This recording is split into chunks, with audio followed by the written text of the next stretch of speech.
Well, hi. This is the first pilot broadcast of what I hope to be a very, very important thing for future generations of Allens. Rather than hearing my grandchildren telling their grandchildren who Grandpa Bob was, why not let our great, great, great, great grandchildren 100 years or even 200 years from now know who Grandpa Bob was? So let me get started and I'll tell you a little bit of the background of how we got here. My mother was born to Grandpa Barney and Grandma Katie. They were from Germany. My grandpa was a sewing machine operator. My mother had sisters Rose, Faye, Ida, the oldest, and Esther, and two brothers, Jack and Artie. I remember growing up in the neighborhood with Aunt Ida, Grandpa Barney, and the thing I remember most about Grandpa Barney was every Sunday he took me to the cinema theater to see 3 Western movies. We shared that time together and it was really nice.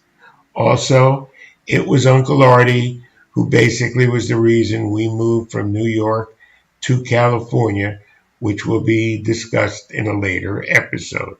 Now let's go over to Grandpa Harry and Grandpa Rachel, who were the parents of my dad, Albert Allen. Grandpa Harry was born in Liverpool, England. His father was a fur trader from Russia to England, and after he was born, basically emigrated to the United States in 1905.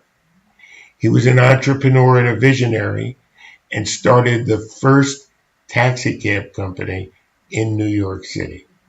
He also brought a taxi meter, an invention for the first time from Switzerland, and he got it started. He basically came about and had all of the drivers wearing West Point uniforms and teaching them how to be gentlemen.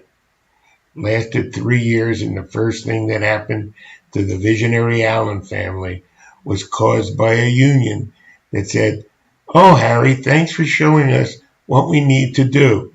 We don't need you anymore." And they started their own different taxi things, okay?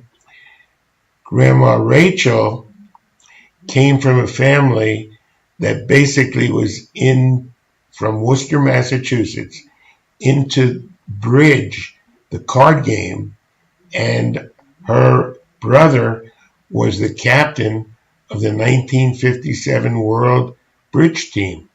So together, my mother, Etta, and father, Albert, basically got married in 1937. They moved to that one-bedroom apartment that you see right behind me at 167 Newport Street, and I was born August 29th, 1940. So much for the genes, okay, of where